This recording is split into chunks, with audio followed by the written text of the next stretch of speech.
Welcome to Everyone Loves Guitar, where we sit down and talk with interesting professional guitar players and other musicians, uncover their life stories, and discover what makes them tick. If you love guitar, music, and the backstory of people's lives, then stick around. You're in the right place.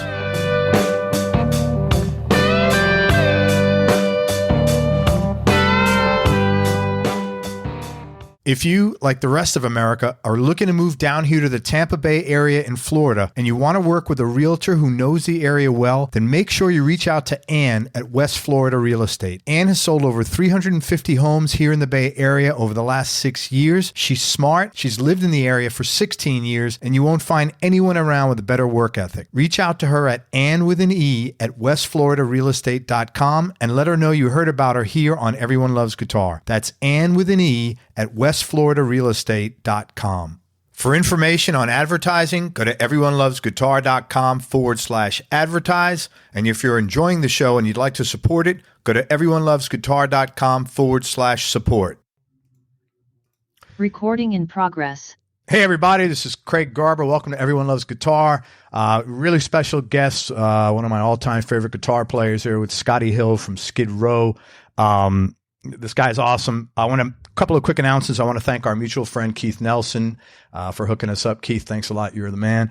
And also make sure you go to everyonelovesguitar.com/subscribe to subscribe to the show. If you're already checking us out on YouTube, hit the subscribe button down there and the little emoji that looks like a bell. That helps us get recommended more by YouTube, and I appreciate your support on that. Hey, I'm going to ask most of Scotty's background's going to come out in our questions, but just to give you a brief some thumbnail sketch. You grew up on Long Island. Started playing guitar at age 13 at his sister's encouragement. This is a very good story that we'll talk about. The guitar quickly became an obsession for him. And when he was 14, his parents took him down to Manny's Music Store on 48th Street in New York City and got him a 78 Telecaster. I have a hard time imagining you playing a Telecaster. At 16, he began hanging out in the local clubs and playing in cover bands. He joined what would evolve into Skid Row at age 20. And since then, he's toured the world multiple times, starting off playing in corner stages and tiny roadhouses and growing to playing the biggest stadiums all around the world. Skid Row's debut album sold over 5 million copies. The second album, Slave to the Grind, debuted at #1 on Billboard. Scotty's performed on SNL, Moscow Music Peace Festival, and American Music Awards, and he's a very lovely guy. Man, thank you so much for your time. I really appreciate you coming on the show. You're welcome. You make me sound impressive. This is impressive, man. It's like, yeah, it's awesome. How many people have played around the world in Moscow Music Peace Fest, right? Yeah, that was pretty cool. Yeah, man. Amazing. Well, thank you, man. Thanks for coming on. I was telling Scotty, whenever I have like a musical hero of mine, it's a really special thing for me because he's moved me already emotionally. So there's that aura of like, wow. So you're wow, Scotty. There you go. So you grew up. I mean, that's always, yeah. No, go ahead. As long as you want to sit here and say nice things about me, I'll just sit and listen. Yeah, right on, man. That's good. It's good that you could do that. I struggle with that, man. I'm always like, someone said to me one time, Craig, just say thank you. I'm like, okay. All right. You grew up in Manhasset, which is in Nassau County, and you had a difficult childhood that took a random turn for the better once your parents were able to get you a proper diagnosis for a condition you had. I'd love you to talk about that. It's a really compelling story. Well, I worked my way to that. I was in 1969. We moved upstate New York, so I only lived on Long Island for 4 or 5 years. Excuse me, and so we moved up to from Long Island, which is really dense and populated, up to a small town called Cold Spring, New York, which is about 50 miles up the Hudson from Manhattan. And it's like a one traffic light town, very small. So I was living there. That's where I was at. It was not a lot happening. It's probably about 6,000 people in Cold Spring, 6,000. The school, you walk into school in one door and as a kindergartner, and you walk out the other door at the other end of the school as a senior. So it was that type. Wow. Of Mayberry. but it's really beautiful. It's right on the Hudson River. It's across from West Point. So it's just a beautiful place, and I like to go back there. And there was a bench I used to sit on and play guitar when I was first learning. I would practice down by the river, sit on the riverbank on this bench, and I like to go back and just chill on that bench. That's cool. Reminisce. Yeah. Have you taken your kids to that bench? No, not yet. Yeah, that'd be cool. We have a son, Marshall. I've taken my wife there, and actually, the last time I was there, I took a nap on that bench. Right on. It was a long drive. I had a show in Connecticut the night before, and I drove down to Cold Spring and sat on the bench for a while, and I was like, this is really nice, kind of relaxing, tranquil. I'm going to rest my eyes for a bit. Good for you, man. Right on. That's what we call a nap around here. So if I say I'm going to rest my eyes, that means, bugger off. Right on. Yes. So you moved up there. Yeah. So you were getting to my diagnosis of dyslexia. Yeah. Yeah. So, dyslexia is a common thing, man. Yes. But in the early 70s, in a small town upstate, they didn't know what was going on. So, my parents took me to the city, New York, and they diagnosed me with dyslexia, which turns out my dad has also. Oh, wow. Yeah. So my son doesn't appear to have the dyslexia, but it's no big deal. I mean, lots of people have it. Yeah. But if you were in a situation where they don't understand it and you don't get the attention that needs, you tend to fall behind, which is what happened to me. So, they say, hey, he's a bright kid. How come he's not looking? Maybe he's lazy. And, so it was hard. It was hard, frustrating. And so by the time I got to high school, I was pissed. I was just angry, pissed off kid. So that probably led me to, interest in music and all that, because it wouldn't have gone well had I not gone into music, I think. Yeah. Talk about how your sister got you into music, because it's a really nice story. My sister Tina, her boyfriend had a guitar and a banjo and all this stuff, and he used to play music, and he'd come over and he'd play, and it was really cool, man. To see somebody play guitar right in front of you, and it was always fun when he brought his instruments over. But I never really thought of it like something I'd like to do. And then one day, he lived about a mile from us. And one day, I remember it very well. It was like a spring day. It was really nice. I got on my bicycle and I rode over to his house. When I got there, he was sitting in the grass under a tree with his guitar and just strumming away. It was like this spring day. And it was like, wow, you can do that. People can do that. You can sit outside. You could just sit outside and make music. And it was just really something profound moment for me. And I hung around and watched for a little while. And then I remember riding home and just thinking about it. And it's a very vivid memory for me. And I guess I was talking about it quite a bit to my sister. And for my birthday, which was a few weeks later, she got me a month's worth of guitar lessons for the birthday. And I borrowed a guitar from her boyfriend, Rick Carano, who lives up in, I think he's up in New York State still. And I borrowed a nylon string from him. And it was like an area nylon string. And I took the month's worth of lessons, and then my parents saw my interest and kind of just threw gasoline on that fire. So if you see your kid interested in something, you want to just really push towards it. Totally. Especially a kid that's lost. So I knew from the beginning that I was obsessed with the guitar. I mean, probably the first or second week I was all in, and I still have the chord diagram that my teacher Ken, I think his name was Ken Tompkins. He drew some chord diagrams on a notepad, and I still have that page. And it was really special. It was really cool. Super, super exciting time for me. Yeah. And eventually, I got my own guitar, and the first one was a Yamaha acoustic. It was a Yamaha FG180, which is what so many people have started playing guitar on. I think Yamaha acoustics are responsible for, 90% of the guitar players out there have started on those. So, do you still have it? So no, I don't. But a couple of years ago, I went on eBay and I bought one similar to it. Just I was having this nostalgia eruption, so I got the Yamaha FG180, which is cool. The one with the red label is kind of collectible these days. So they're getting pricey. But when I say pricey, it's nothing compared to the real vintage Strats or Martins or whatever. Sure. And but so your parents are supportive of you, it sounds like. Yeah, totally.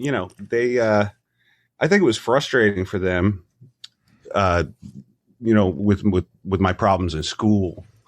And we all had problems in school. We all just had, mine was different than maybe somebody else's. Sure. They were supportive. They were really supportive of the music, which I'm so fortunate, because I know people that, have really good friends whose parents were not supportive of it. And I was like, I don't know, what that would have been like. Sure. To have the support of the parental units was a big deal. Yeah. So they took me, like you mentioned in the intro, they took me down to 48th Street in Manhattan. You will remember it, being from New York. So cool. Yeah. So if for those of you that don't know what that is, if you went there today, you still wouldn't know what it is. No, it's all gone now.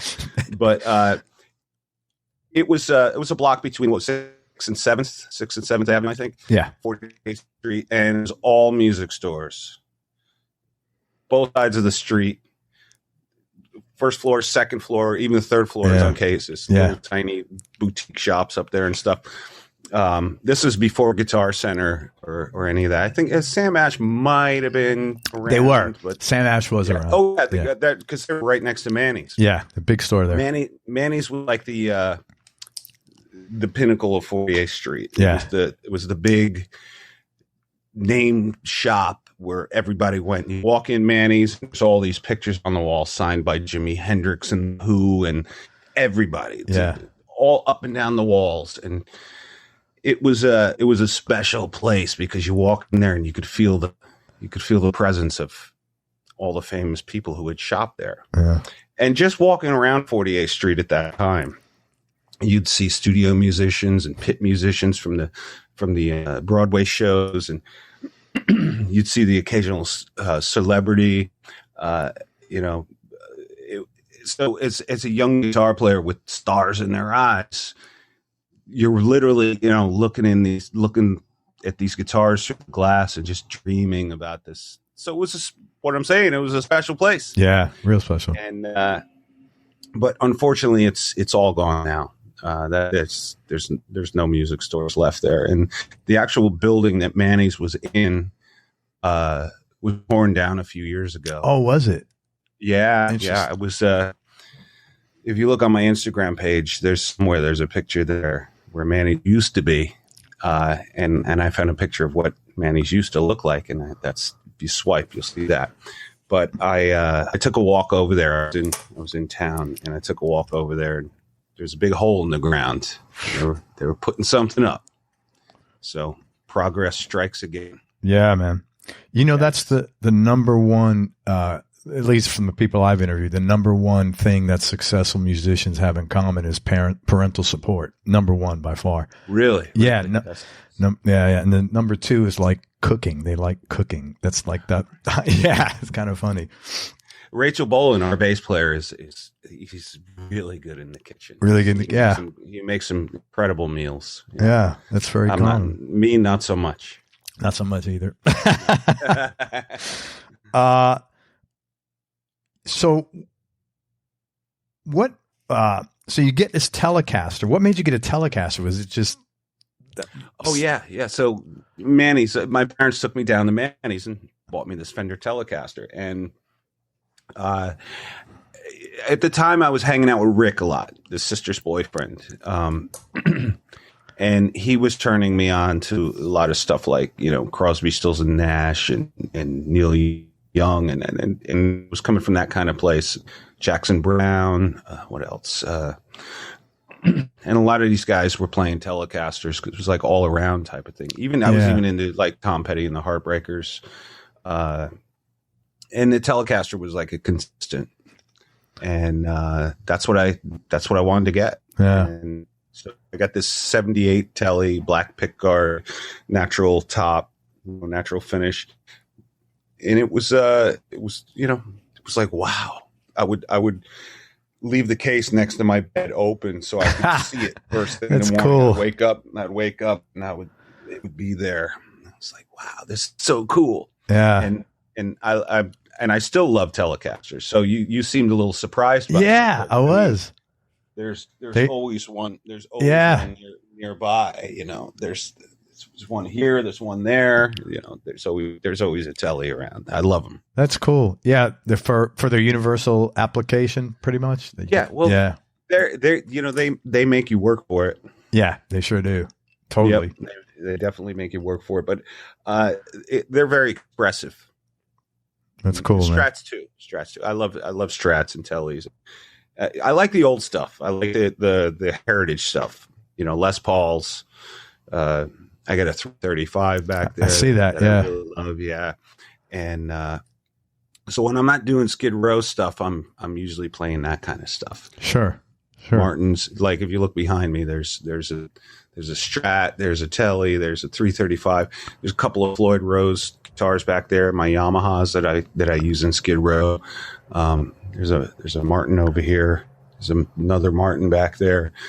So, it's Martins, Fenders, and Gibsons mostly. Very cool. And the occasional Gretsch, they come and go. I love the story when your high school teacher asked you what you wanted to do after high school. Yeah. And you said you wanted to be a rock star, and he kind of blew you off. And I resonated with that because like righteous indignation has really taken me far in certain situations when I'm good and fucking pissed off at something. I'm like, I'll show you, and I'd love to hear that story and any comments on that. Well, I was kind of blindsided by it. At the time, I had been playing a while. I was probably in maybe 8th grade, 9th grade, something like that. Mr. Bernstein, you're out there. Good job. Yeah. Good job. There you go. It was like, what do you want to do when you get out of here? What do you want to do when you continue after high school? And I said, I want to be a rock star. And he was like, no, that's not a realistic goal.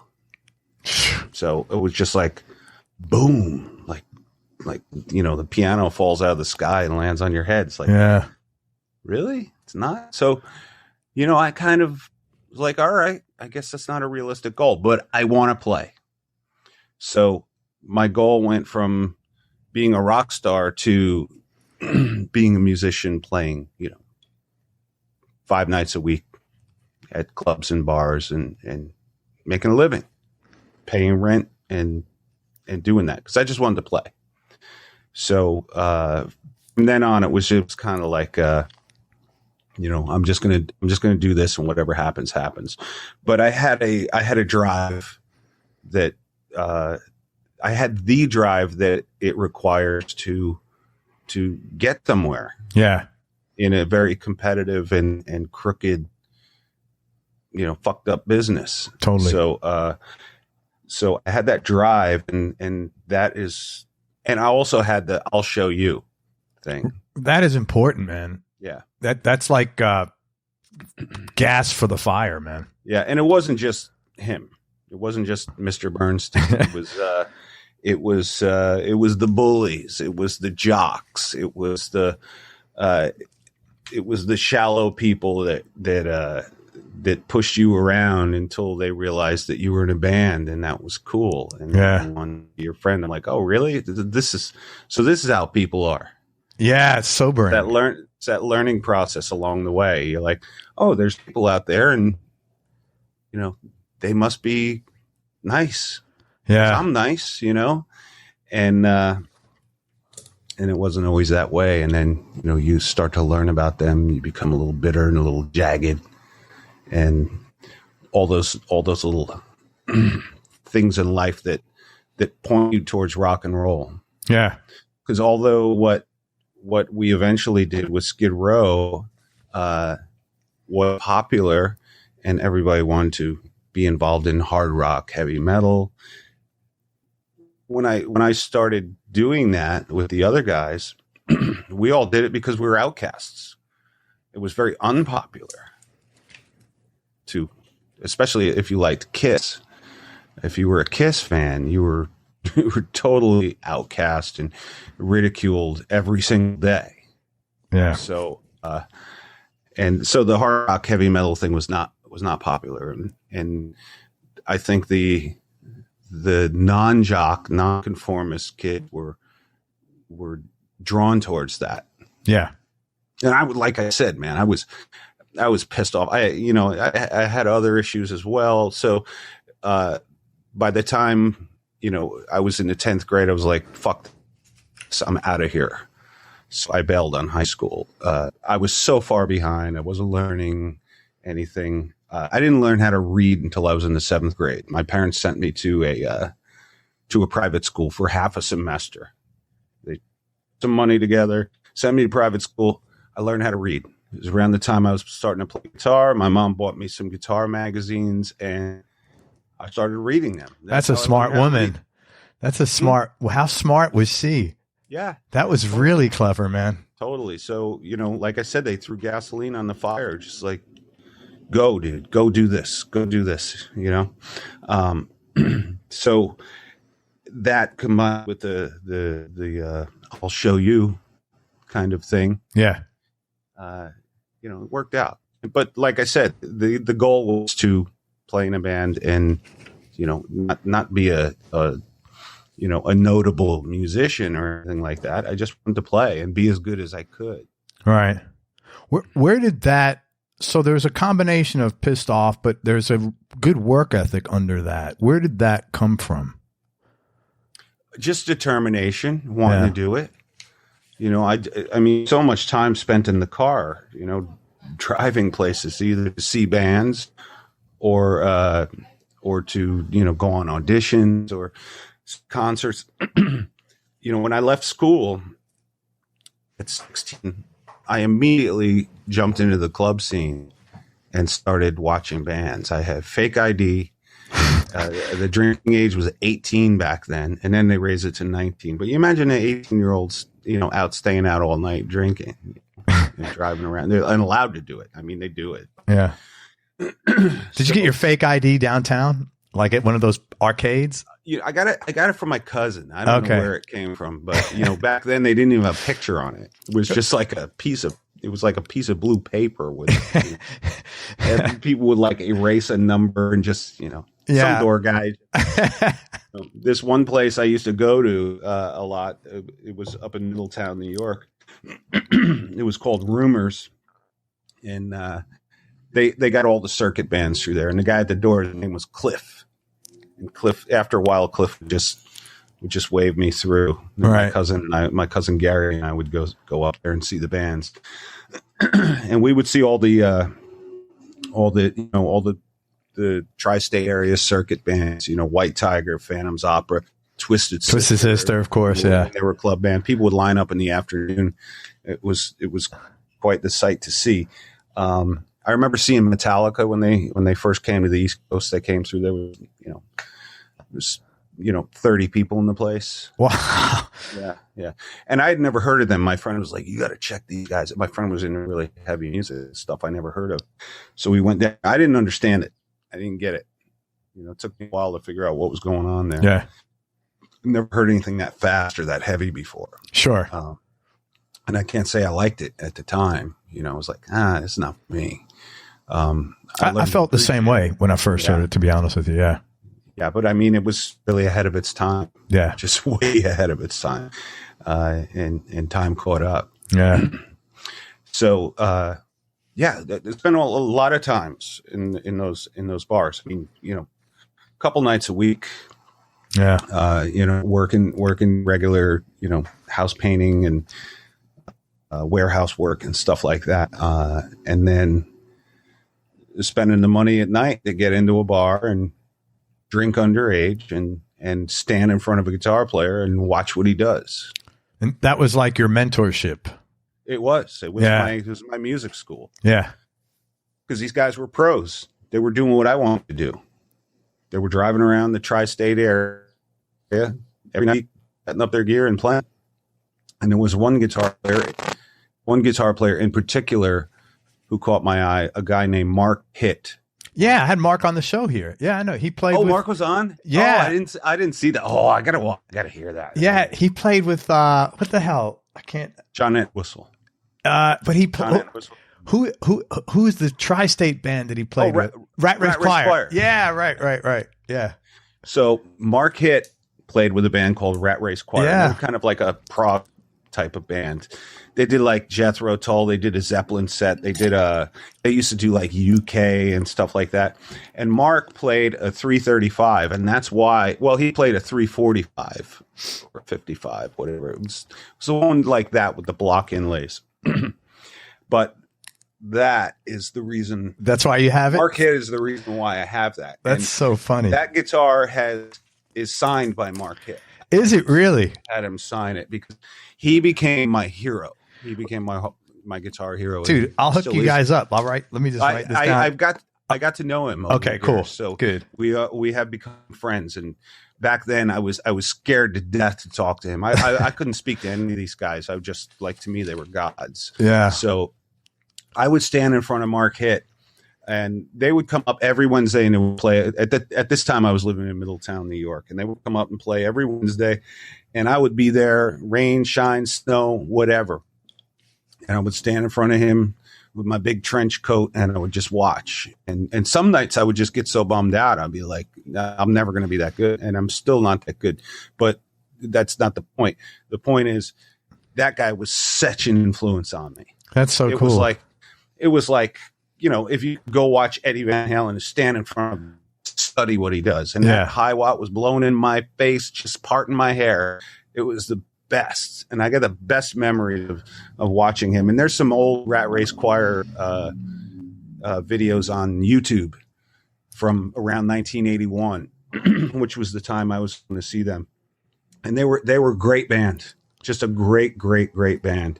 And they were, they were like the musicians band. They were like bands. There were bands coming through and doing like the costumes and the lights and all that. Rat Race Choir would just get up there and throw it down. Yeah. Sometimes they had a keyboard player, but sometimes they would go 3-piece, which was my favorite. Yeah. Mark would just go off. And eventually, many years later, when I met Mark, this is after having some success and all that, and after meeting Mark, he's like, no, we remember you from back in those days with your trench coat. That's wild. Watching. Yeah. And there were always guitar players just gawking at Mark because he was the guitar player's guitar player. But to know that they remembered me, whether they did or didn't, I like to think they did. Yeah, that's just cool to hear that. Yeah. Yeah. It was really cool for me. You ever see Riot playing that circuit? Yeah, I did see Riot. Rhett Forrester was in Riot. Yeah. Yeah. I saw them at, I think it was Richards in Middletown. Yeah. There were all these little bars up there, Ace in the Hole and Richards and Gildersleeves North, and I would hit all these spots. I mean, 16. Yeah, those are. It was funny because Middletown was like exit 20 off the thruway, I think. Yeah. And I know this because I used to collect tolls as a kid. Really? Yeah. After in summertime, I got a job down at Yonkers. Way down Yonkers. Yeah, oh, right. Where the thruway turns and where the Bronx goes into the thruway. And and I'd always work like midnight shifts because they gave you more money. And so I'm sitting there and I'd always have music blasting. And this guy drives through one day and he goes, "Hey, that's me singing." And I'm like, "What?" And it was Ross the Boss. Wow, that's so cool. Yeah, I was like, "You're fucking kidding me, man. I can't believe how random is that, you know?" That's nuts. It was really funny, man. Yeah, it was like, holy shit. Cool. Yeah, I would imagine the toll collectors, they probably see all kinds of people come through. It's just the worst job I've ever had because it's always the same. Not like Monday at 2:00 in the afternoon is the same as Friday morning at 6 a.m. You know, so it was just good money for me and being in high school to I would have done anything just to make money. I was just a hustler, you know, so I was like, great, I could do this and make more money than making minimum wage delivering packages in the city. Yeah. I remember a friend of mine got a job as a toll collector on Bear Mountain Bridge, and he was pulling in big bucks. Well, relative, you know, relative to minimum wage. Yeah, right. Relative to my dishwashing job. Yeah, you know, minimum wage was like $2.90 an hour. I remember working for that, and I was like, so this is like $4 an hour probably. So it was like big time. Whoa. You know it. Okay, then when you're 20. You see an ad for a guitar player in a paper, but the audition's 150 miles away from where you're living. So, and it turns out Rachel Bolan answers the door, and the rest is history. You form a band called Godsend, which eventually breaks up. Then Rachel calls you a few months later to join his new band, which eventually became Skid Row. So I have a few questions on that. First is, you could have come up with 100 reasons not to go to that audition. Yeah. And it almost didn't happen because he lost my phone number and I didn't hear from I at the time I was answering lots of ads. I was like, I got to get out of this upstate thing and kind of get towards the city or New Jersey or Long Island or whatever. And so I was answering all these ads, and I was driving. I drove to the Bronx, and I drove to Yonkers, and did a bunch of auditions in Jersey, and there's a lot. As usual, you just got to sift through a lot of garbage before you find something good. Yeah. And I called this guy, and he was in Toms River, New Jersey, and at the time I was up in Middletown, New York, and we really hit it off over the phone. We got along great, and then I never heard from him again. And for some reason, I don't know why, but I didn't call him back. I guess he's not interested or whatever. And it was like 2 weeks later, and he calls me. He's like, "Dude, I lost your number, and my mom found it, and here I am." My mom found it. Yeah. She found it in the laundry. It's like going through his pockets. How random! Right? Like. Your fate hinged on a load of laundry. I know. That's crazy, man. I know. It's crazy. There's, little things like that throughout my whole life. If that number or if that thing, or if that, if I didn't, lock the door in the car. So, he's like, "Yeah, I'm in Toms River." And I was like, "Yeah, I think I kind of know where that's by Seaside, right?" Yeah. He's like, "Yeah, it's right by Seaside." And, she's like, "Yeah, I'll drive down there, tanks of gas. And, I got look on the map. I'm like, what's the quickest way down there? I cut through I avoided the interstates, and I went the back route through Vernon Valley and all that. And I found my way down finally. And I knock on the doorbell, and boom, Rachel Bolan answers the door. And the first thing I said to him was, "Nice to meet you. I got to take a piss." Appropriate after a 150-mile drive. Yeah. But, we got in the room and we jammed, and it was just really awesome. And I really liked the guys in the band, and Rachel and I hit it off really, really good, and we became really good friends. So I was like, I got to do this. And at the time I had a job up in New York. So I stayed there and I drove down the weekends and spent the weekend down there rehearsing, or I drove out to gigs or whatever. And that went on for, a year or so. So that was a lot of driving. Yeah. Especially if you're from the East Coast and what the traffic is like in New Jersey on the weekends. It's crazy. I mean, you can't drive south on Friday and you can't drive north on Sunday. And that's exactly what I was doing. And it was bumper to bumper. It was it was a 4-hour ride one way. So really just bumper to bumper, just, popping tapes in the cassette, just jamming out and fantasizing about, playing in front of an audience and planning out my future. And, eventually that band broke up. The band was called Godsend, and the band broke up, and I was still living in New York, and I was working at, side note, I was working at Steinberger Guitars. You remember them? Yeah. With the little body. Yeah. No headstock. Yeah. And, so that was kind of cool. Where were they located? They were, at the time, they were in Newburgh, New York. They started I think north of you, even, isn't it? Well, Newburgh was kind of, I think, northeast. Okay. What was that? It was about a 40 minute commute. So that on top of, spent a lot of time in the car. Yeah, man. Stick shift Honda CRX and eating my lunch, big old sub, big old meatball sub, and steering with my knee and clutching and stick shift and the whole thing. So Honda CRX, I remember those. It's funny. Yeah, you put a Marshall cabinet in the back, the head up front, and lay the guitar on top, and you're good to go. So. But I worked for Ned Steinberger, and he was like really, really awesome. Really awesome. What a great designer, engineer he is. And he's still making great stuff. A lot of his stuff is out there. But anyway, that was a cool job I had. So once that band broke up, I wound up, bandless again, working up there, answering ads, But Rachel and I became really good friends, and we spoke regularly. And he started playing with a guy from the local music store, Snake Sabo. They're putting a thing together. Snake's got a band.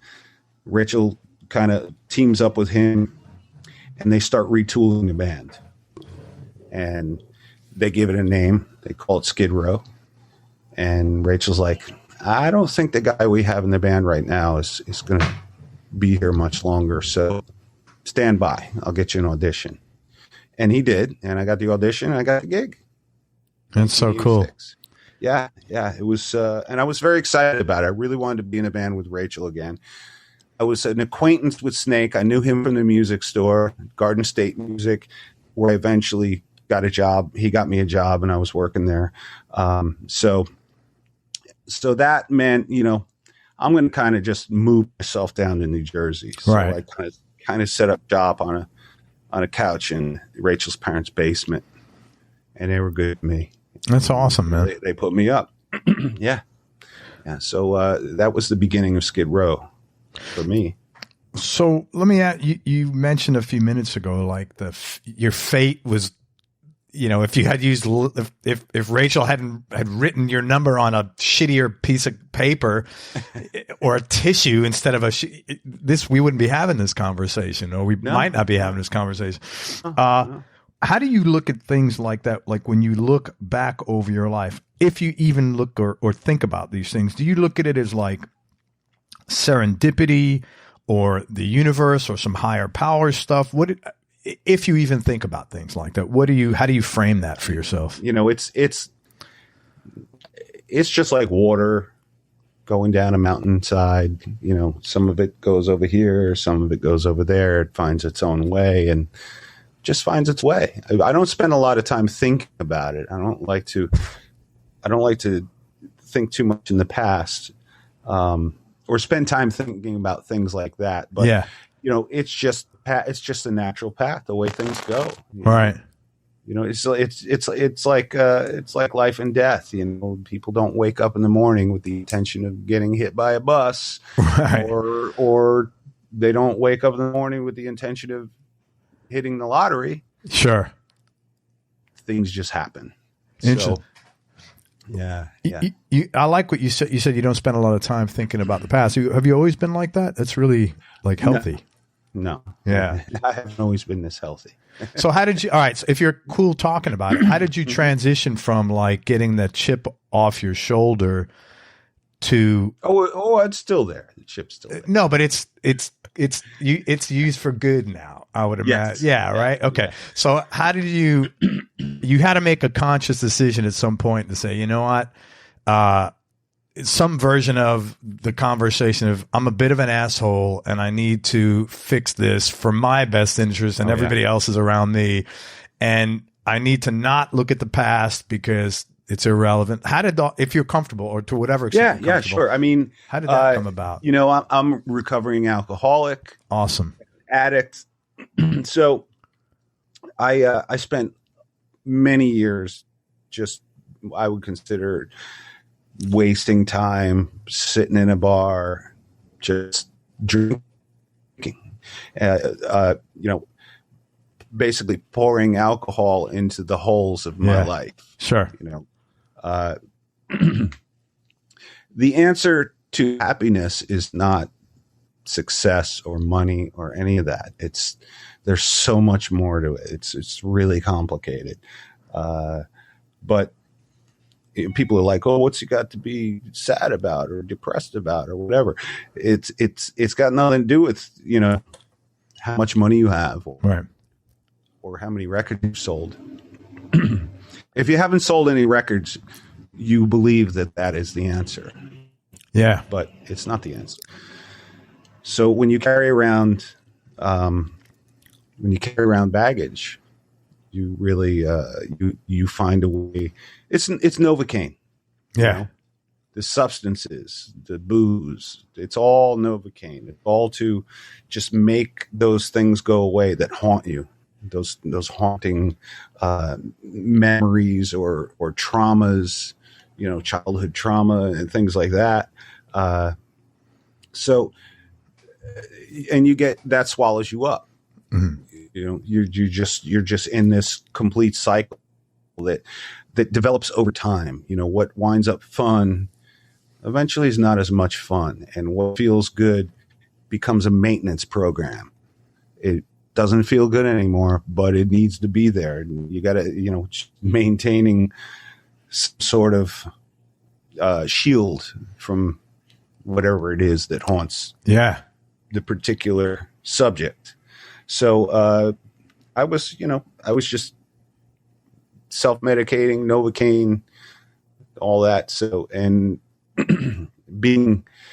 growing up and being very angry and pissed off about a lot of things, and that snowballs and compounds, and then it comes out just randomly, you know, it just bouts of anger. And so if I'm drunk and I'm really happy and I'm having a good time, that could change like that. And then the genie's out. Once the genie's out, look out, man. Things get crazy.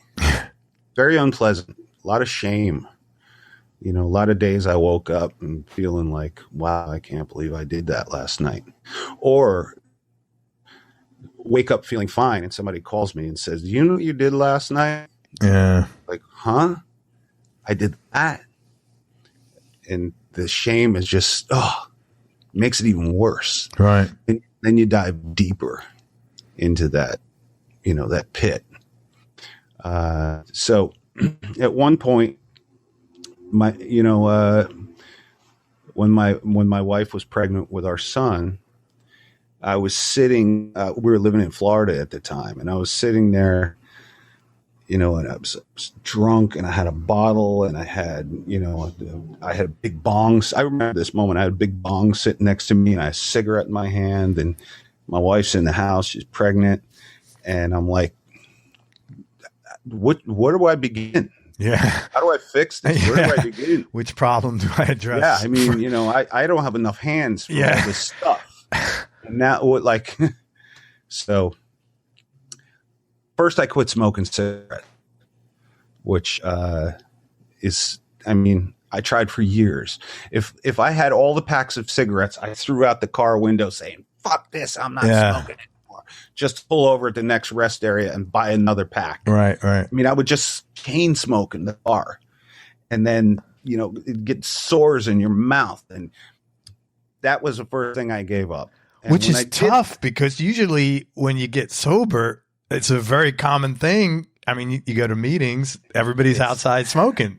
Yeah. So I give you credit, man. That you picked the toughest thing first, I think, man. It was really hard because I had to not drink for maybe a week in order to do that. And that was hard. Yeah. But I smoked tons of weed to kind of, balance it out. And and I started running. Oh. So I think in order to stop doing something, you have to start doing something else. And in many cases, if you stop drinking alcohol, you start doing cocaine, or something like that. So in this case, I said, I'm going to stop smoking cigarettes, but I'm going to start running 3 miles. So that's what I did. And I got one of those apps on my phone to, it starts you slow and it coaches you to a 5K, which is 3 miles. So I was doing that for a couple of years down in Florida in that. Yeah. In the fucking heat. Yeah. So that was like 11 years ago, for the cigarettes. And the cigarettes are tough, man. They're a really tough thing to kick. I used to smoke. I know that's very, because it's so relaxing. You wake up in the morning and you get a Marlboro with a coffee and it's like, And when it's not there, you feel like your foot's gone. Right. What do I do? Yeah. Totally. It's like, what do I do after I eat? It's terrible. And it's so many failed attempts, but it finally stuck because I was like, I'm going to be a dad. So I figured if I'm going to be a dad, I'm not going to smoke cigarettes. I'm just going to drink and smoke lots of weed. Right. But eventually that caught up with me too. And the alcohol just became that, the way the disease progresses is so slow and so gradual. Everybody's in on the joke but you. Right. And then one day you wake up and say, how did I get here? Why is this? I love that line. Everybody's in on the joke but you. That's man. That's pretty. Think about it, right? So one day you wake up, you're like, Jesus, this is terrible. So I got myself some help. I called a good friend. I said, I'm in trouble. I called a good friend that has been there and is in recovery. And I think he was just I think he knew the call was coming. Yeah. Because he wasn't surprised when I called. And he helped me find some help. That's awesome, man. And I got some treatment, and I got a really good therapist, helped me deal with, all the stuff that lives in there. Yeah, sure. That haunts you and just scratches. And that was just life-changing.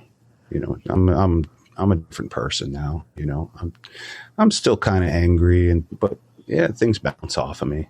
Yeah, whatever. Man, people got it much worse than I do. Yeah.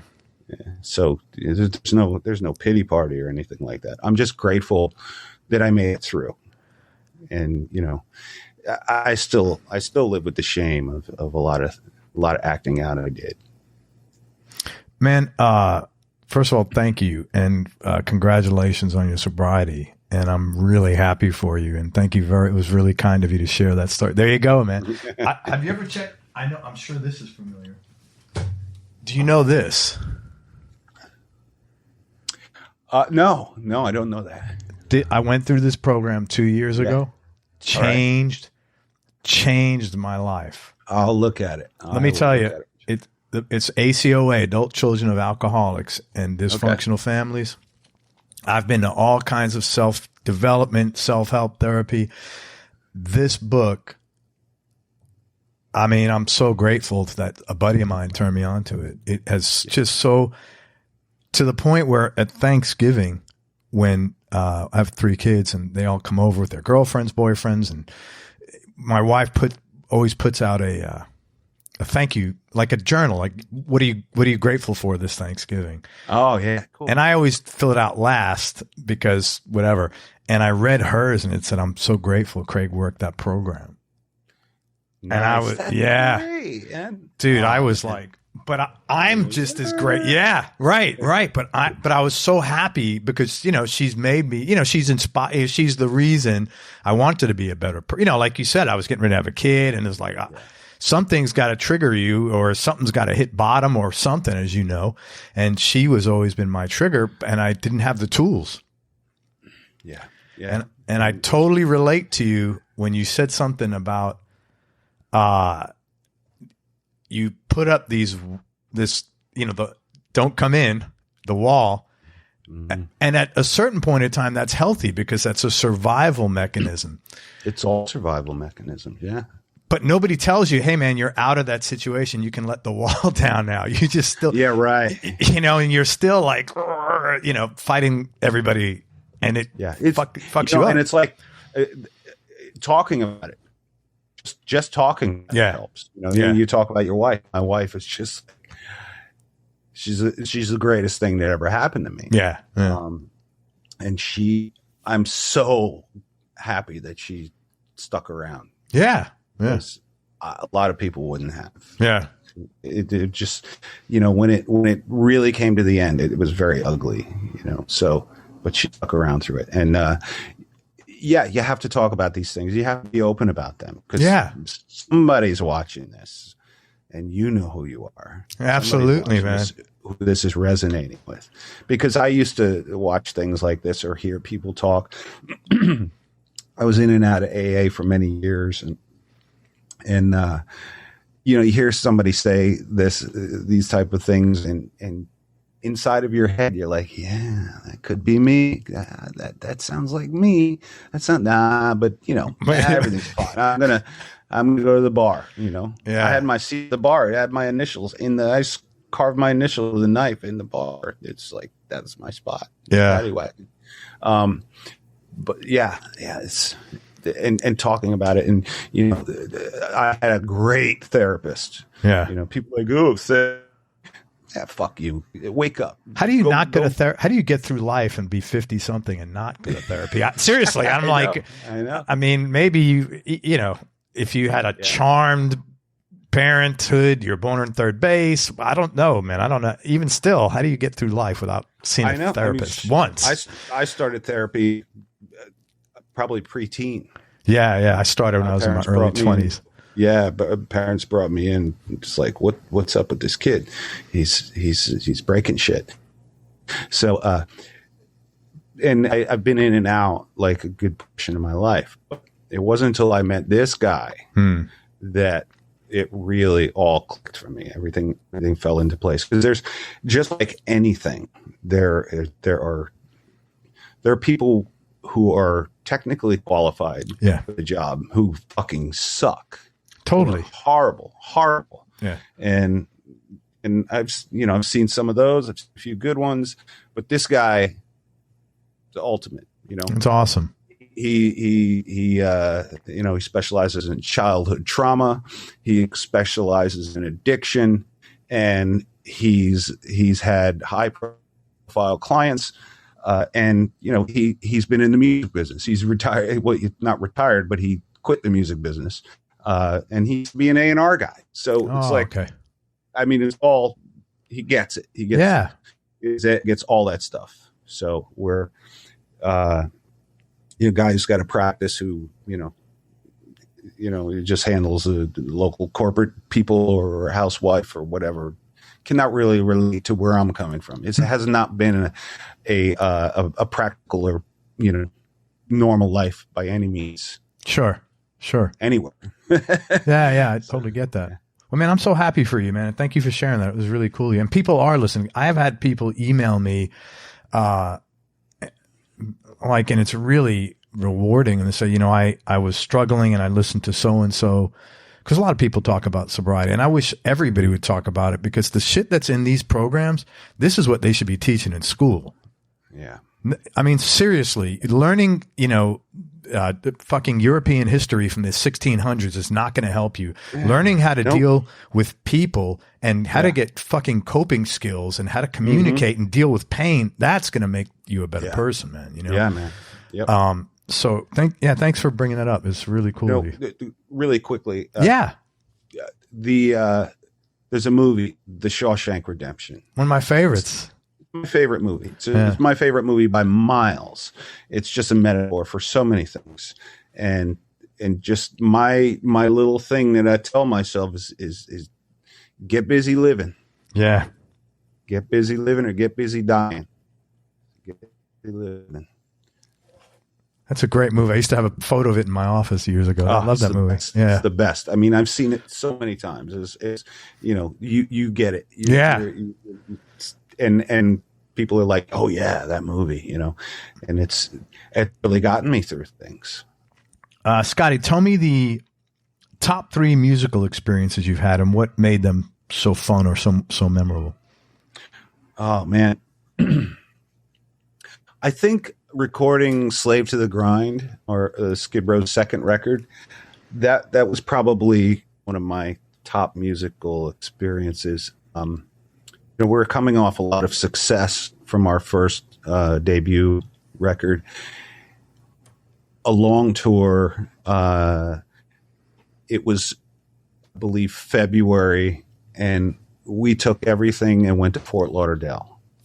And we had some money in our pockets. People knew who we were. We had a producer we loved. We had a really cool studio. And the material we were really excited about the material. And it was just a great experience making that record. We lived hard. We partied hard. We had a great time. So it was really cool. I mean, I have great memories of those sessions. February in Fort Lauderdale. Yeah. What made you go to Fort Lauderdale to record? It's not like a mecca of the weather. Ah, okay. Mm-hmm. Okay. Yep. We had a little power to make some decisions. For our first record, they sent us to Lake Geneva, Wisconsin. Probably not so much fun as Fort Lauderdale. that was the idea for them, for the powers that be. Let's send these guys someplace where they're pretty much nothing to do but record. Yeah. Yep. We rented some jet skis occasionally, but there was nothing to do out there. But actually, interesting enough, we did discover that there was a venue called Alpine Valley, which was a large amphitheater that was 25-minute drive from the studio. And that summer we were recording the first record. We saw Judas Priest. We saw a bunch of shows. Saw Def Leppard. All of a sudden I'm drawing a blank. But interesting enough, we were staying at a hotel that used to be a Playboy Club. Oh, that's wild. A large hotel with some golf courses, and that's all the bands stayed that played at Alpine Valley. So we got to meet everybody. That's cool. And everybody knew us as this band that just signed to Atlantic that was making their first record. So most everybody was pretty cool to us. Specifically, Def Leppard, the guys from Def Leppard have always and still are some of the coolest and friendliest and just greatest guys ever. And they were even before we sold one record. Those guys were super cool to us. It left a lasting impression. And I think, we have a reputation as being, a friendly band. We'll do what we can for fans, within reason. And that comes from meeting Def Leppard early and seeing how they treated us. I had Phil on this show, Phil Collin. Oh, he's such a regular dude, man. Yeah. I mean, yep. Just he grew up like in the Bronx of England. It was quite in some shitty part of London. And He's one of those guys like, do what Phil does. Everything will be fine. Yeah, I'm sure. Eat what Phil does, work out what Phil does, make away from what Phil does, and everything will be fine. That's so funny. I'm just going to pull up your stuff on my iTunes here because I want to ask you about the second record. In a Darkened Room is my favorite Skid Row record. The solo, your solo in there is amazing. It's just a really pretty song. You know, it's like the perfect heavy metal ballad. You know, it's a cool song. It's emotional. It's, you know, everything is great. What do you remember about making that particular song or your solo in there? I remember being in pre-production in Asbury Park, New Jersey, in it was like a storefront that we rented out and set up our gear. And Michael Wagner was there with us. It was winter time, and we were in pre-production, and we started working on that song. And we were trying to figure out how to open the song, how to start it. And I was like, why don't I play that melody? We'll start like that. So we'll count it in, and I'll start the song with the melody. And I remember doing it the very first time, and everybody just turned around and went, wow. It's perfect, man. Cool. That's cool. And it was one of those moments like, wow, well, that really worked. So it kind of became, a spotlight song for me, because I get to play those nice guitar breaks, the reintro, and then a big long solo at the end. And once we were in the studio and it was time to cut the solo, I got to work on it, and it wasn't going well. I remember we were in Florida. We're in Fort Lauderdale, and I was cutting that solo, and it was going okay, and it wasn't worked out ahead of time. Some of my, like I Remember You, I kind of wrote that ahead of time, but this was just an improv. So it wasn't going well. I got really pissed off, stormed out of the studio, and Mike Wagner, he's like, let's do it another day. Eventually, the solo moved to California. We were at a studio out here called Scream over in the San Fernando Valley. And I took another shot at it. We were doing overdubs out here. We're doing background vocals and a couple guitar overdubs. So I took another shot at it, and we came up with that solo. And it was comped. It was like, we took like 3 of them and sewed them together. So, and it's a nice solo. It's beautiful, good. Man. That's, it sounds like me. It's awesome. It's a really pretty solo. It's very moving. It's like, that's the one that gets the women like lined up for you. It's 10 deep. Are you kidding me, man? Yeah, it's cool. It's cool. I like doing it live. Sometimes I really find myself in that zone where you're not playing anymore. You're listening. Yeah. That's cool, man. That's my favorite place to be. Yeah. You just close your eyes and you're just there. Because, after a while, people that don't play don't understand that if you do it over and over enough, you don't have to think about it anymore.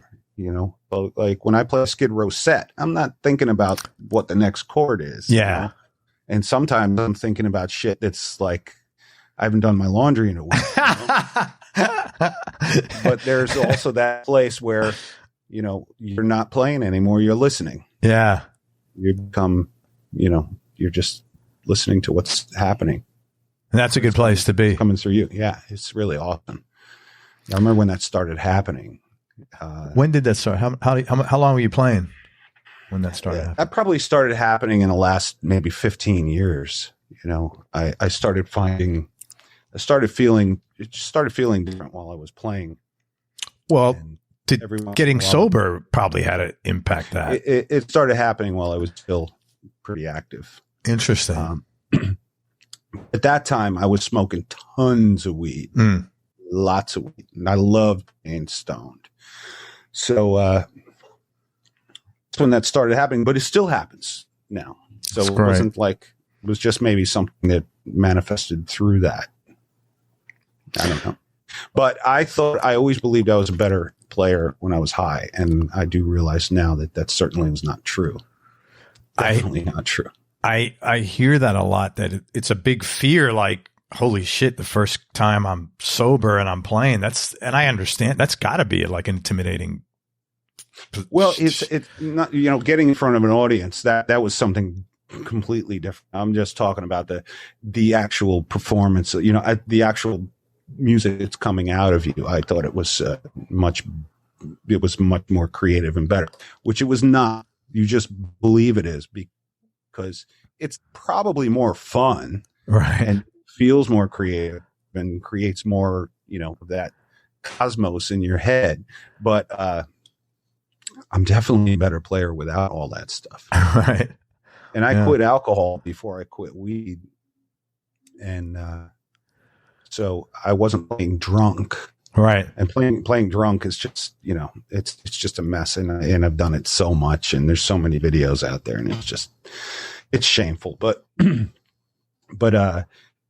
once I learned how to be clean, which is a whole nother thing, right. Being clean and learning how to be clean and how to have your life it's just, as most people know, have been there, is really awkward and uncomfortable, and you go through this period. But now I'm like, yeah, I'm as good as I want to be. I'm as good as I want to be within my personal limitations. Sure. I will never be a Steve Vai caliber guitar player, or an Yngwie or the kid on YouTube even, but I'll be as good as I can be, as good as I can be. Dude, I would love to be as good as you can be. So please. It's weird. It's always weird when you're the soul on board and you're looking out through the creature. It's like, what's the big deal? I mean, probably Freddie Van Halen was like, it's just what I do. Yeah.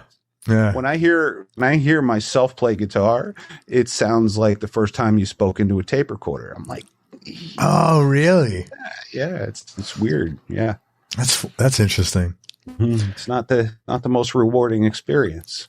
That's interesting, man.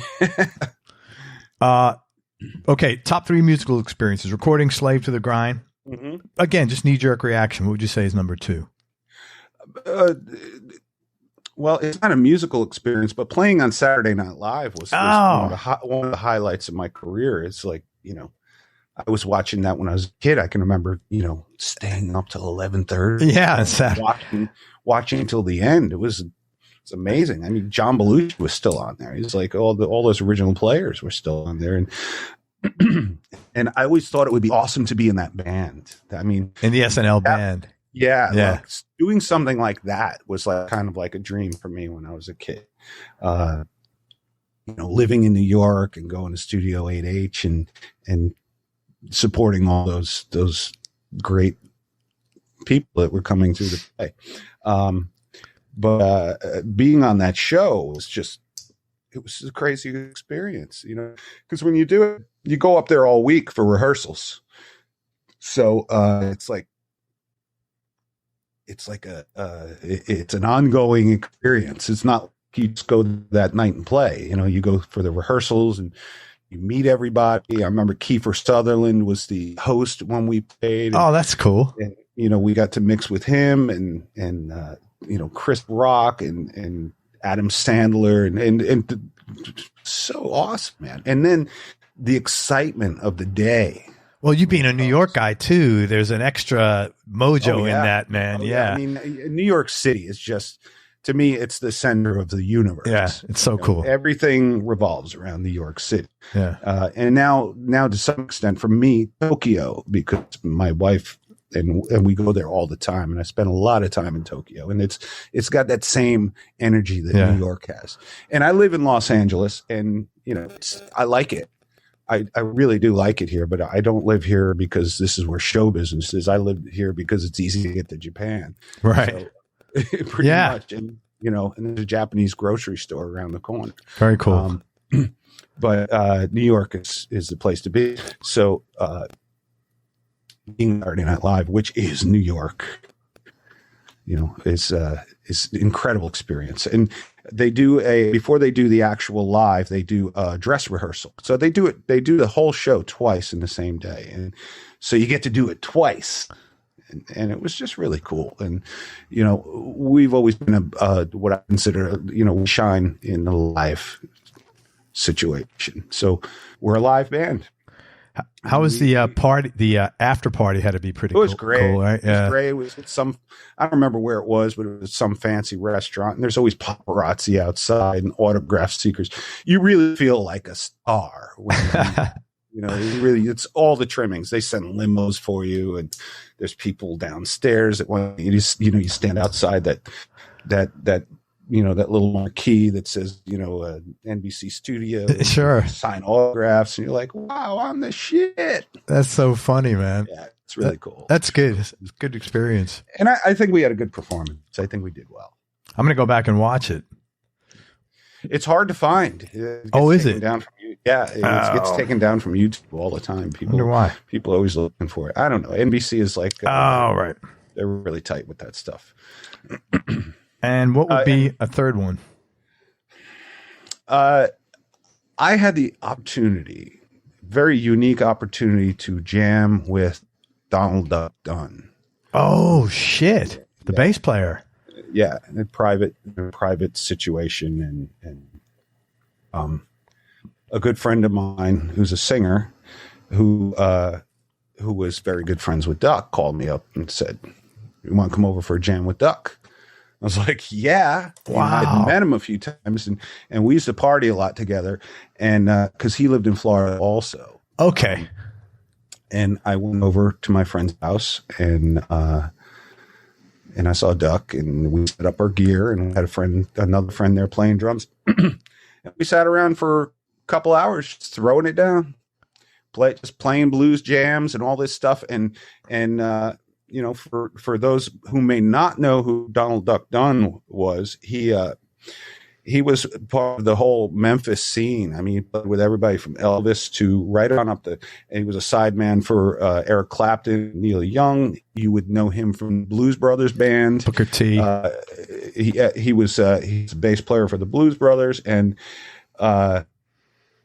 really an innovator for Booker T and the MG. Yeah. And, so many recordings, and he was a legend, and he's not with us anymore. He passed away some time back, but I really looked up to him, and he was a lot of fun to hang out with, and we would take a taste of alcohol together, and this jam was just, for me, it was like, this experience was like, I cannot believe I'm doing this. Every once in a while, I'd play something, and he would go, woo, like that. And I'd be like, that's wow, cool, man. Duck Dunn. Yeah. Like, damn. That's cool, man. He let out a hoot. Be like, wow. Knowing him was really cool. That's nice, man. And I like the fact that my son Marshall got to meet him and all that. And yeah, it was really cool. So I would say, and those experiences are in no particular order, but getting to jam with Duck Dunn in a private setting was just a couple of guys hanging out. Very cool, man. Yeah, it was really great. Let's talk about gear for a few minutes. What's your go-to guitar right now? Has that changed over the years? And maybe what would be your top 3 altogether? Well, it depends on the situation, because it's split in two. I have the Skid Row type of guitars that I play, which are equipped with Floyd Rose and a humbucker. That they're set up for like a super strat type of thing.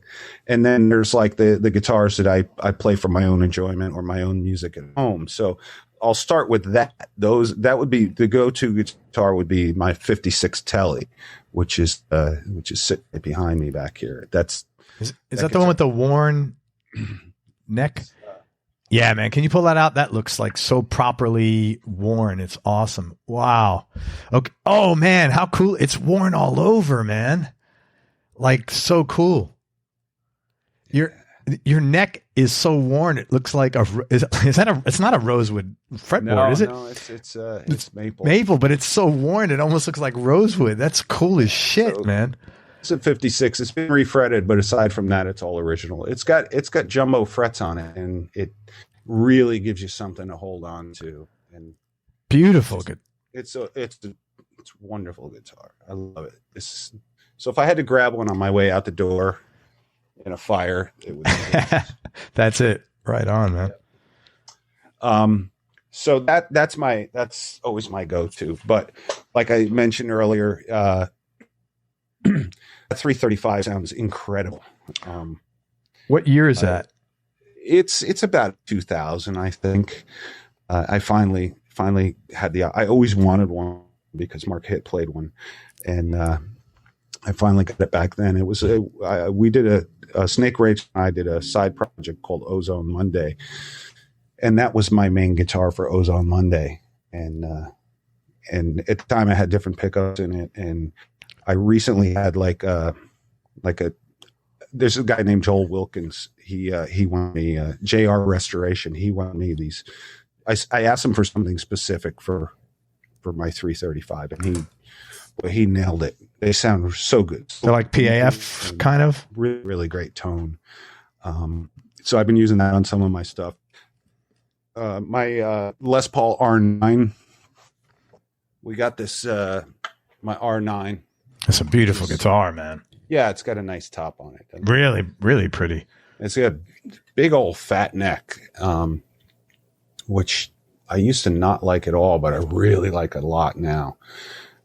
And our buddy Keith Nelson from Buck Cherry, previously Buck Cherry, now producer and songwriter, gave me that humbucker right there. What? I had used his Les Paul one night when we were touring together. Actually, a couple nights he let me borrow it, and I really liked the sound of the pickup in it. I was like, this pickup really sounds, it's got a nice sizzle to it. And then, one day I was over at his place and I had this with me. He's like, well, I'm going to sell that guitar and let's just take the pickup out and put it in yours. So, wow. What is that? Yeah. What kind of pickup is it? We don't know. Whoa. Is that there was a photo, I think posted recently with the two of you guys. Is that when you were both on stage together? I didn't know where that was. Yes, that was all right. So that's how my interest sparked again with Les Pauls. After my Telecaster, my 78 Telecaster, I started playing a little heavier music in some bands, and I got my first Les Paul, and I played that for years. That was my main guitar, and I was a Les Paul guy. And then eventually started playing, Floyd Roses and Super Strats. But I went out and did some shows with Buck Cherry when the other guitar player, Stevie D, his wife was expecting a baby, so he was on maternity leave. So so you were filled in. Oh, that's so cool. Yeah, I went out and filled in for him, and then the Skid Row and Buck Cherry had toured together before, so I knew everybody. And Keith was like, "I think Scotty should come out and fill in." So it was great fun, and I brought my Les Paul because you got to play something like that when you're playing Buck Cherry, and that kind of re-established my relationship with this guitar, and I've been bringing Les Pauls on Skid Row dates for a couple of years now, as well as a Strat equipped with a Floyd and a Seymour Duncan JB, which is my combination. That's your combination. Yeah. Definitely JB is like my, look, I got one. I just happen to have one sitting on my desk right here. That's so funny, man. One of many. Yeah. They're all over I got a box full of them up there. But that's my kind of benchmark pickup for a Strat style guitar, but this is like a very PAF-ish sounding pickup, but it's got a nice sizzle and a bite to it that I really. You ever sell a guitar you wish you can get back? All of them. Oh, really? All of them. Well, there's a 78 Telecaster out there somewhere I wish I had. Yeah, that I figured, man. And I think when I sold that, I wound up getting an Ibanez GB10. George Benson model. Oh, okay. So you had a jazz box. I did, and I wish I still had that. And that was like the second year that they came out. This was like, 1980, maybe 81 or something like that. And I wish I still had that. But there's a lot of them I wish I had. There's some I probably forgot about that I would wish I had. They've come and gone over the years. At one point, I had over 50 guitars. Yeah, and I was holy crap. It's just storing them is like what? Where do I keep all these? And then I was like, well, I got all these guitars that I don't play, and there are these guitars that I want. Right. So I took a good portion of those and I sold them, and I bought a few vintage guitars, including that 56 Telly that's behind. Yeah. You could tell you like that a lot, man. Like when you picked it up, I just felt your vibe was like, you could just see that's a special guitar for you. I played a few of them, and that one called out to me by far. Yeah. And it's interesting. I wound up becoming friends with the guy that used to own it. This guy, Ford Thurston, guitar player. Oh yeah. From Nashville. Yeah. Yeah. I know. Wow. He's a great guitar player. He's Jeff Beck is probably my biggest influence, and Ford is probably the closest thing you're going to get to Jeff Beck. No, really? In a modern guitar player. Yeah. Wow, that says a lot. So he's got some mojo on that guitar. Very cool, man. Yeah. What's the last thing you listened to musically? What you listened to recently? The Bee Gees. Really? Yep. What made you listen to the Bee Gees? They came up in rotation, or you actually? No. I put them on. I don't remember why it was. I think I had one of the songs in my head, but I also recently watched the documentary. I think it was on HBO Max, which was great. Yeah, I saw like half of that. It was pretty good. The Bee Gees documentary was great, especially when they go through that whole disco sucks period. Yeah, I'm like, wow, that's more extreme, but that's kind of what we went through when the grunge thing came along. And it was like, I mean, in a matter of a few months, we went from being a very popular band to being like a really hated band. Like not just us, but anybody in the genre. Yeah. So it was quite a shock to many people. But what the Bee Gees went through was way worse. I mean, people were filling baseball stadiums to burn their records, and I mean, that's part of that disco sucks thing too, man. Because I was a little rock and roller, but the Bee Gees were great. They were great songwriters, great singers. Really, really great stuff. And there's no denying, even back then, that, like the stuff they did for Saturday Night Fever, just fantastic music. Yeah, absolutely. Yeah, really makes, it's no wonder why people were dancing like crazy. So I must have had one of the songs in my head, and I went to my Bee Gees playlist. Yeah.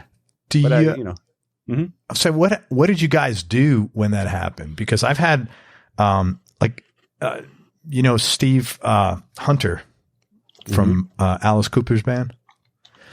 I had Steve on here, and he was saying the same thing happened when you guys came in.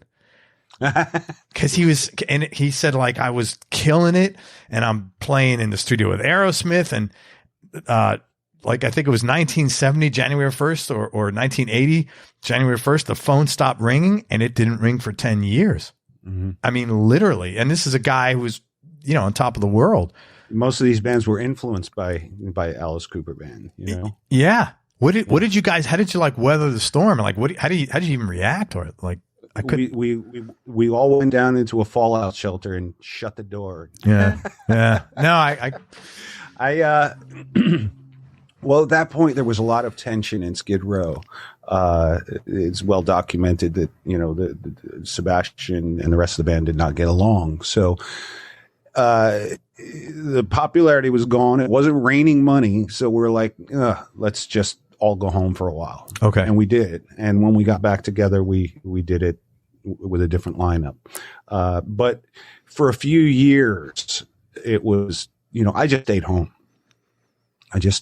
Yeah. I had enough money to sustain life for a little while. I'm not rich, but at the time, I didn't want to go out and do anything. I mean, we had toured really, really hard. Yeah. We were tired. Our first tour was 22 months long. No, 16 months long. Our second tour was 22 months long. That's insane, man. I cannot imagine the drain on you physically and mentally.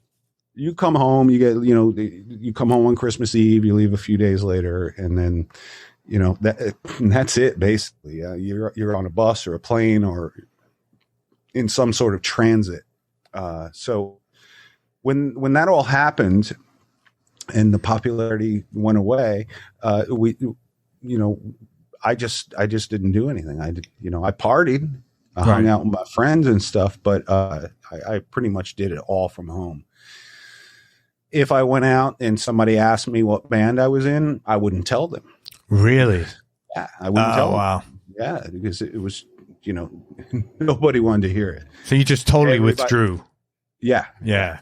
And it's funny because, all the people that hated you were the same people that had fringed leather jackets in the back of their closet. Right. They just moved on to the flannel shirt. Same person, different shirt and costume. Crazy. People are shallow. Yeah, yeah.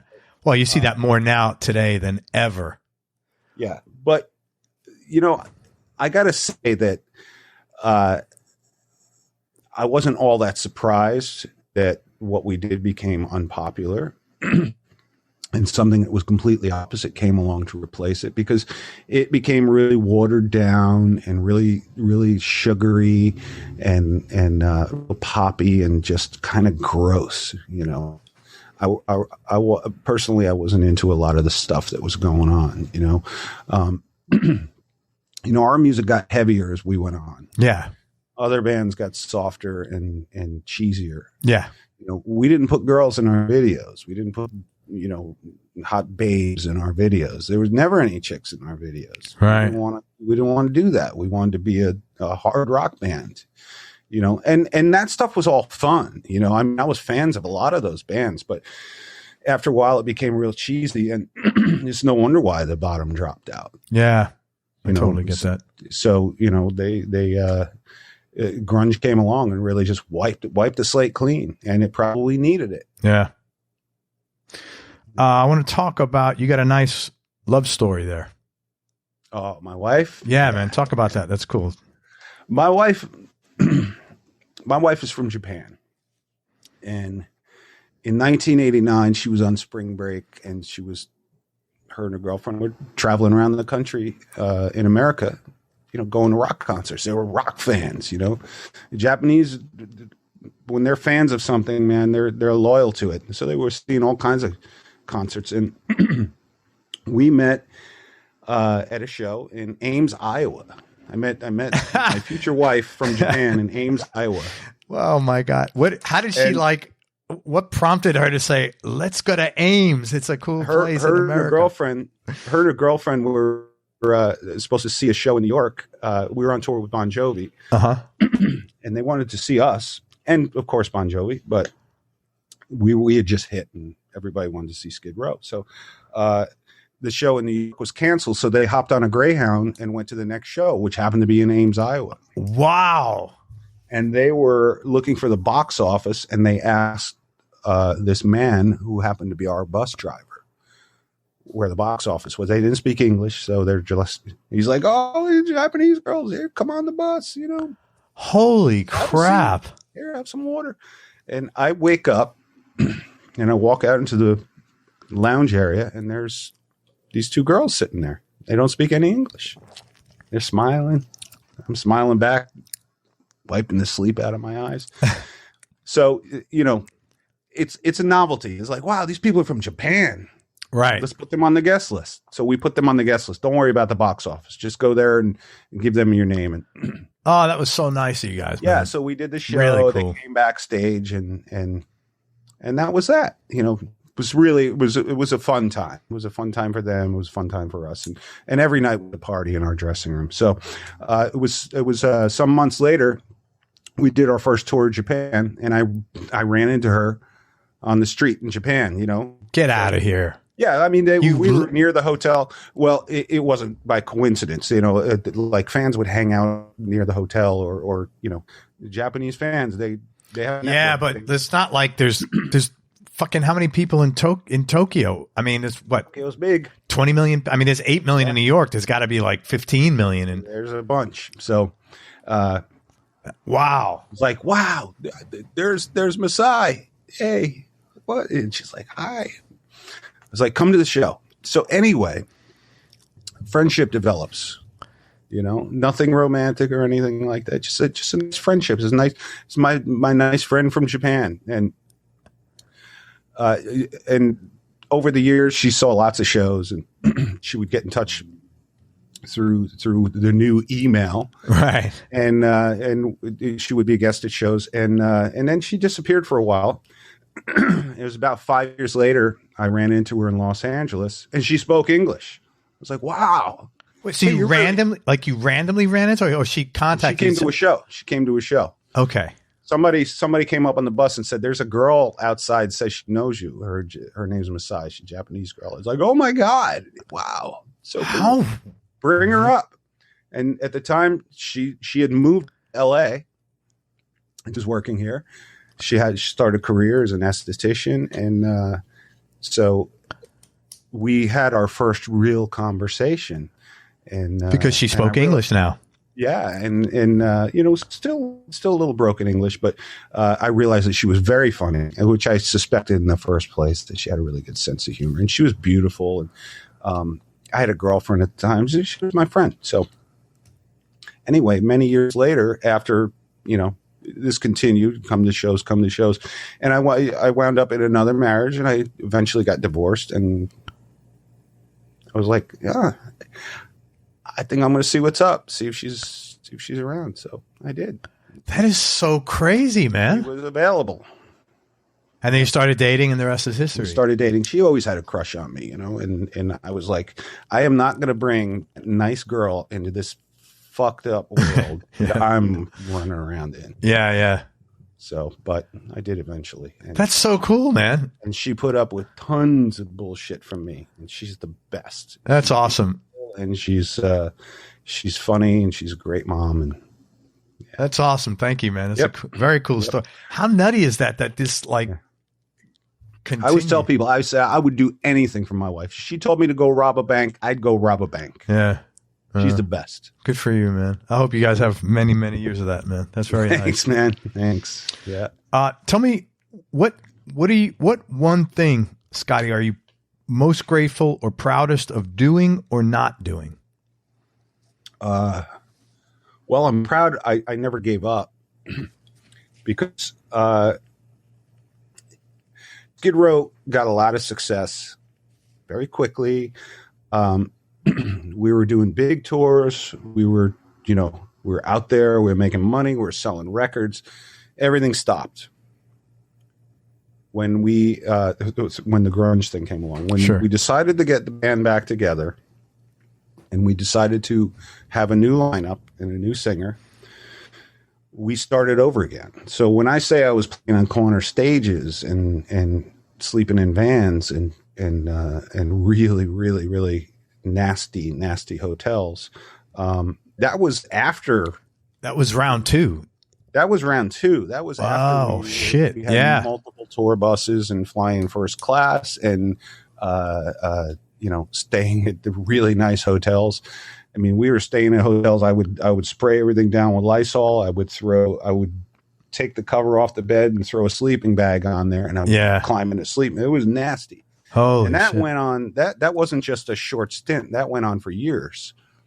And gradually, I remember when we started staying at Red Roof Inns, it was like, wow, this is really a step up, you know? Wow. Yeah. We had our Red Roof Inn cards and all this. And this was after we sold millions and millions of records. So I don't think a lot of people would have put themselves through that, or their egos wouldn't allow them to put themselves through that. I would agree with that. But we wanted to play. So, and some of those gigs were they were embarrassing. You know, they're just, like barely any PA, no lights, really no stage, just playing in the corner of like a bar room. What kept you going, man? That's what we do. That's what kept us going, because this is what you do. You know, you go to the gig and you play. The gig may be, you know, the Coliseum, or it may be the bar down the road, or it may be a theater, or, you know, and eventually the gigs picked up a little bit and they became nicer, and we started making a little more money, and we'd jump on a tour with a couple other bands. Okay. We would do that and the word would get out. And then we started doing, around 2005, we started doing fly dates. Okay. I remember somebody saying, hey, there's this thing called fly dates. We get on a plane and go. Yeah. And I was living in Florida at the time, and for some years, every Friday morning, I would like early, like, you know, like Thursday night, you know, I would get on the first flight out of Sarasota and connect in Atlanta, and from there it was all over the place on the weekend. You know, we go out and do 2 gigs. Yeah. For example, we'd fly to Minneapolis and then drive somewhere in Minnesota, play a gig, drive back to the airport in the middle of the night, fly to Indianapolis, do a gig there, back to the airport in the middle of the night, back to Atlanta, have my breakfast, fly home, go to bed. Wow. How long did that go on for? It's still how we do it. That's still how you do it. Fly dates. Yeah, I just do it from LA. You know, fly dates are cool because I have 2 lives. I go out and I go on stage and I stand under a spotlight and play through big amps and make lots of noise and people cheer. And then Monday morning, I walk my son to school. Yeah. And say good morning to the other parents. And they say, how was your weekend? I think to myself, you wouldn't understand. That's like a little joke with that you get to have. Yeah. That's nice, It wasn't man. your average weekend. And it's cool. And it's gotten to the point where, you know, we make a good living like this. That's wonderful. we do bus tours still. Occasionally we'll jump on with a band, or when we go to Europe regularly. We do bus tours all through Europe. We're much more popular in Europe than we are in the States. We do we do a lot of festivals over there. We get good slots on all the festivals, and we do some festivals here too. But you know, Europe has always been, you know, why is that? That's so common. I don't know exactly why it is, but they're a little less hung up on what's happening. That's what I hear. Like, they're not concerned up on what they like. Yeah, know? like, what have you done for me lately is not an issue, but what you have done is respected, kind of. Yeah, it's crazy because you'll show up to a festival in Germany somewhere, some festival you never heard of, and you walk out and there's 10,000 people just like freaking out. And there's a lot of those. And then there's the bigger ones that are just, you know, like download. We do download, we do walk-in, we do Hellfest, Sweden Rock. We do quite regularly. Sweden Rock they're all amazing. That's awesome. So much fun. Yeah.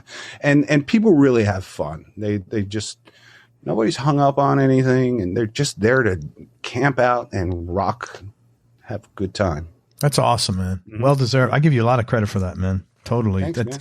To start second time around. Yeah. I don't think a lot of people's egos would have allowed them to do that. When I think back to it now, I don't know how we did it. I mean, I can remember, you know, sleeping in that van, and just at one point, you know, we got out of the van, we got into an RV and was like, yes, we can stretch out a little bit. It's all relative, man. In that RV. And one day we're down in Florida. It's like somewhere up in the Panhandle, and we're bouncing around. We're on our way to a gig. And somebody says, you smell smoke? Oh, no. Next thing you know, we're like, holy shit, the RV's on fire. Oh, my God. Yeah, the RV caught on fire, and it was burning on the side of the highway, and the traffic stopped, and people were running with fire extinguishers. And then we realized that our briefcase full of all of our cash was in the RV. Snake ran into a burning RV. Oh, my God. With the money. Thank God. Yep. And the fire department came and put it away, and the tow truck came and took it away. And it just so happened that a friend of ours was following us in his car, and we all stuffed into his car and had our gear brought to some hotel or something. And we rented a van and got ourselves to the next gig and carried on in a minivan from that point.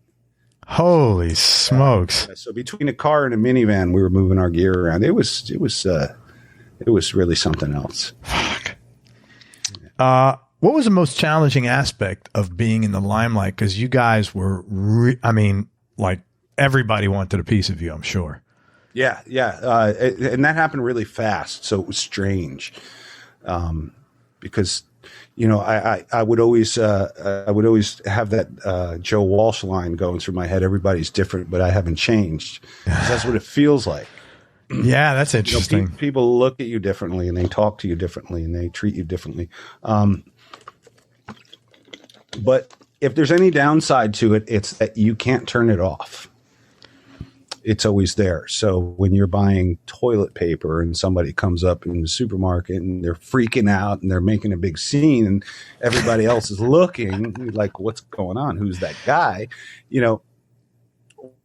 Or if you're having a bad day, or, you can't turn that off when somebody dies. You're just, you're in mourning, and somebody's really excited to see you, and they're making a big scene and wanting to take pictures.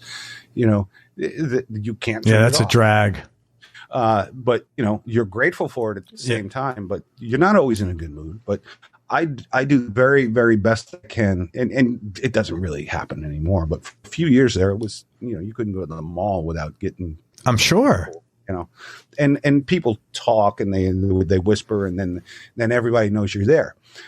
So, but, I've always tried to be cool to people, and we always try and stop and say hello outside the gigs. And, going back to Def Leppard, those guys were so nice to us when we were nobody that it left a long lasting impression. So we try and be as cool as we can, because I've met people that I look up to who are not cool and who kind of may have been a dick. Oh, really? I never want somebody to feel like that after they've met, me. So maybe in my past life, maybe I made a few mistakes along the way and snapped at people, but we're human. Yeah, man. You're forgiven. Yeah, thanks. You're welcome. Speaking of which, tough question. What do you like most about yourself? Timing of that was good. I'm a pretty self-loathing guy. I got nice hands. No, come on. I don't know. I guess I guess sense of humor. I try and be a good dad. I try and do the right thing. I don't always, but I try and do the right thing. What would your wife say she likes most about you? I don't know. She always tells me I'm cute. So I guess she thinks I'm cute. I don't know.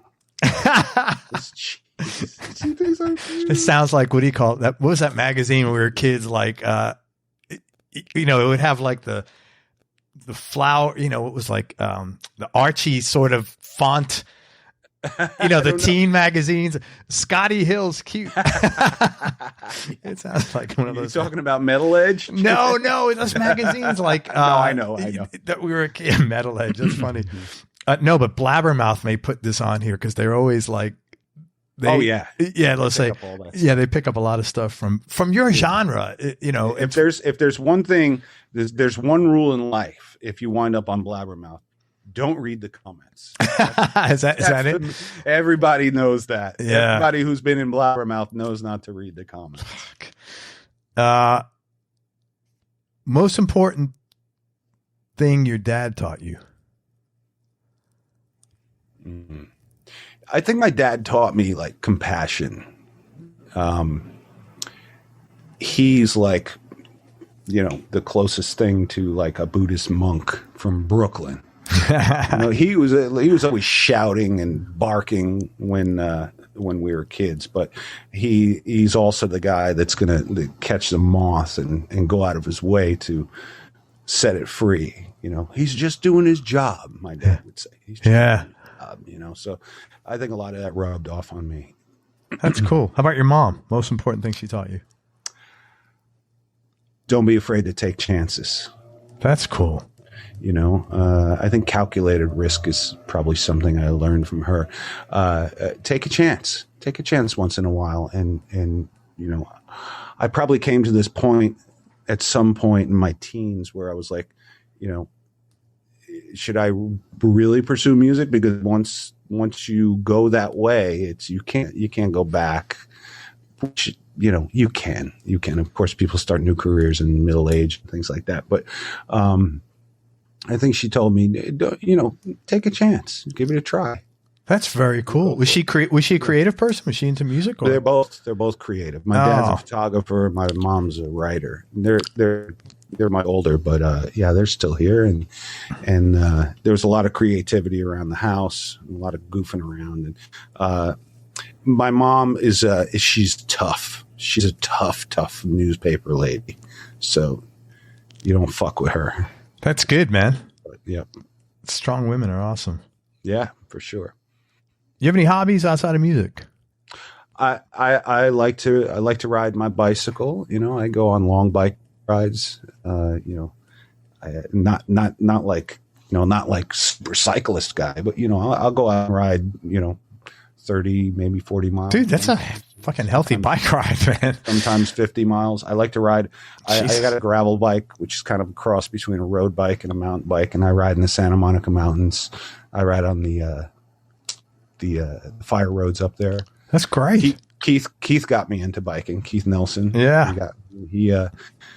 Because I've always been a bicycle guy, but when I moved to LA, I didn't have a bicycle, and I went for a ride with him one day and realized how out of shape I was. So that'll do it, man. I needed to get a bike. So I enjoy riding my bike. And any other hobbies? No, not really. My hobby is playing guitar. I like playing bass too. I saw that bass there. I was going to ask you about that earlier. I forgot. My Yamaha BB. I like to switch my brain over to bass player mode. A lot of guys just sit there with a pick and follow the chords. But, man, I listen to guys like Duck Dunn, man. You got to find a pocket. Yeah. Right on. Play a bass line. Paul McCartney, Did you play bass on your solo stuff? Yeah. I played everything. I played everything except for one song. Paul Taylor played keyboards. Yeah, I know Paul from Nashville. Yeah. I had him on the show a long time ago. Yeah. He played, I needed some funky Fender Rhodes. So he gave me that. And as a bonus, he threw some nice B3 on there. So. Oh, that's cool. Yeah. He's a multi-instrumentalist. He plays guitar. He was a wicked guitar player. Yeah. Jesus. Yeah. Yep. Tell me the favorite place you've traveled. Probably must be Japan, I guess, right? Yeah, I love Japan. Yeah. I love Japan. I spend a lot of time there. Sometimes we'll go there for months at a time, and just, if I have downtime and my son is not in school, we'll go to Japan. And that's awesome. So a few times I've been there for 2 months or so, and I'll just get lost in that whole thing, and I'll go for long walks and hop on the train and go somewhere. Are you bilingual? Can you speak Japanese? Very little. Yeah. Very little. I speak enough Japanese to impress a person that doesn't speak Japanese. That's funny.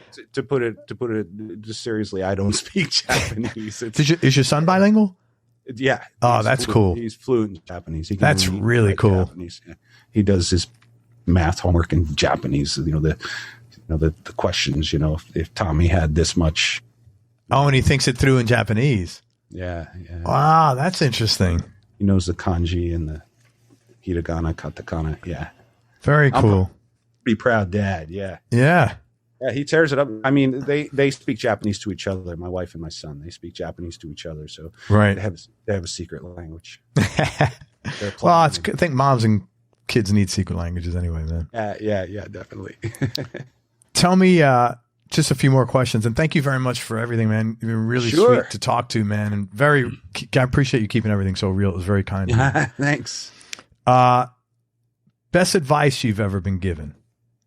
take a chance. Yeah, good for you. Don't be afraid to take a chance. I mean, really, it was great advice because, our fears will hold us back. And still, to this day, maybe my music hasn't been released out of fear somehow. I mean, of course, I really don't know how to go about it because I'm just a guitar player sitting in a room out here in Los Angeles. But, take a chance on some things. Biggest change in your personality, Scotty, over the last 10 years, and how much of that has been intentional and how much has been a natural part of aging? Well, mostly intentional. But the aging process. I mean, I've let shit bounce off of me much more. The stuff that used to bother me. I realized that we spend our lives worrying about things that are probably going to happen anyway, and once they do, it's like no big deal. It's just like anything else.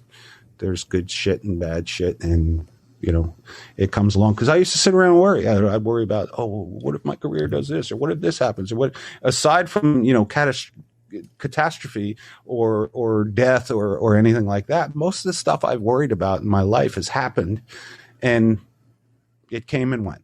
Yeah. Don't waste your time worrying about that stuff. So don't sweat the small stuff. Yeah. Right. Very cool, man.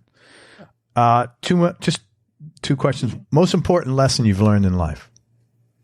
And maybe that was it. Don't sweat the small stuff. Maybe, I mean, I think maybe I learned lessons and don't really, probably apply them, but don't really, note them. Gotcha. And that's it. Any final words of wisdom? No, it's been great talking to you. Likewise, man. I like coming clean on stuff, Yeah. Do you want me to send you a bill for the therapy? Yeah, that's right. Yeah. Will you feel better? I gave all my money to the other guy. It's like, wow, this is expensive. I hope it's worth it. Rock and roll does not come with a health plan. No, I know, man. Yeah. Lan, first of all, thank you again. Really appreciate. It's a pleasure talking to you. You're a fucking awesome guy. Thank you for keeping everything so real. It's very kind of you to share. I want to tell people what you got going on. There's a new Skid Row record coming out or in the works. Yeah. When is that? Any idea when that's coming out? Well, we're working with Nick Raskulenix in Nashville. He's producing it, and I don't have a release date, but it will be out. I'm going to say early next year, 2022. Because we're doing it in steps along the way. He's got a lot of projects going on. He's a very in-demand producer who really wants to work with us. He's been a fan for years, and we're consider ourselves very lucky that he's carving out the time to work with us. He's fantastic. We've gone through pre-production with him, and it's like having another cool member of the band. That's awesome. In the room. I mean, because we're a band that gets along really well with each other. We're all friends. We hang out. And, that's great. And he fits into that perfectly. So I'll be going in with Snake in a few weeks to cut all the guitars. Oh, that's great, man. Looking forward to that. And, we're going to do something interesting this time. Snake and I are going to get in a room together and cut our parts at once together rather than separate. He shows up on Thursday and I show up on Friday. That's interesting. That's cool. Yeah. Okay. So sorry. It's going to be fun. Yeah, it's going to be great. Will you be touring that? I'm assuming everything's cool pandemic wise. We have shows beginning in July. Oh, so we will finally continue our fly dates. So immediately following that session, we'll go out and do our first show in Reno. I think it's like July 8th or something like that. And we have we'll continue our fly dates in the States, and they're coming in slowly. People we're all still cautious about it, and anything is subject to change at this point. But once we're all in the clear, it'll be back to a normal touring schedule. So, which includes a very busy summer, and then tours of Europe and wherever else. I mean, we're going to Australia in December. Oh, that's wonderful, man. That's really good to hear. Yeah. I'm that's looking great. Forward to that. Yeah. When is your Florida trips, man? I was in Florida last week. I know. We didn't know each other then. Yeah, I was down. I finally got out of here to visit my folks. Yeah. I hadn't seen them in over a year. They're older, and you want to see each other's faces. Sure, man. Yeah, I got down there to do that, and you came. This weather was perfect too, man. It was really nice. We've had a beautiful spring. We haven't had this cool in ages, man. Yeah, it was just ideal because it was still kind of humid. It was very dry out here. Yeah, so it was nice to smell that tropical, lush Florida air that wasn't like swill. Yeah, totally. Which it is in like July and August. It's even like that now. We've just been lucky, man. Very lucky. People don't get it. They're like, "Is it hot in Florida?" I'm like, "Man, you break a sweat walking the mailbox." Yeah, totally. Come back covered. Yeah, absolutely. So look for the new Skid Row record. Go to skidrow.com and all the socials that are attached to that. As far as Scotty goes, follow him on Instagram. It's Scotty Hill, SCOTTI. Follow him on Instagram. Also, if you are interested in working with Scotty, and he does a lot of session work and plays in a lot of tracks, send him a direct message on Instagram. Obviously, send him a link to the music and, give him some intel. Why do you think he's a fit for you? What are you looking for?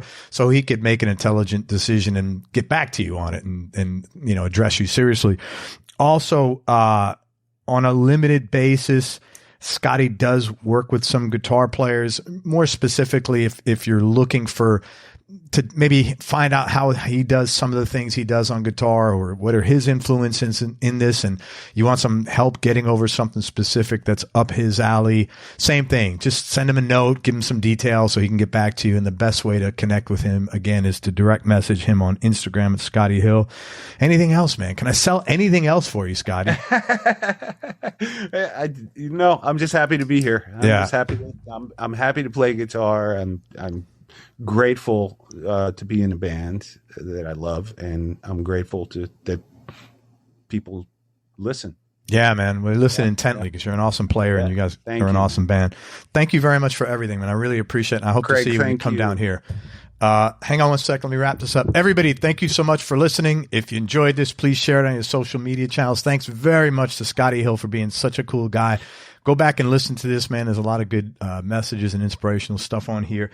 Again, pay attention to Skid Row. Go to skidrow.com and follow him on the socials for the new Skid Row record, probably coming out in early 2022. And Scotty Hill's debut solo EP will be coming out. Hopefully we'll come back on here. Let's come up with a name, before we hang up. Let's get a name and just get this shit out. Get a release date. A name for the EP? Do you have her name? I do have a name. What is? Can you announce it? Black Oasis. Black Oasis. Perfect. Great name. That's the working title. Great. That's a great name. Yeah. Stay tuned for Black Oasis. I'm glad we got a title. And again, if you want to work with Scotty on having playing some tracks, direct message him on Instagram. And the same thing if you're looking for some input on guitar stuff. And most important, remember that happiness is a choice. So choose wisely. Be nice. Get busy living. Get busy living. That's right. Be nice. Go play a guitar and have fun. Till next time, peace and love, everybody.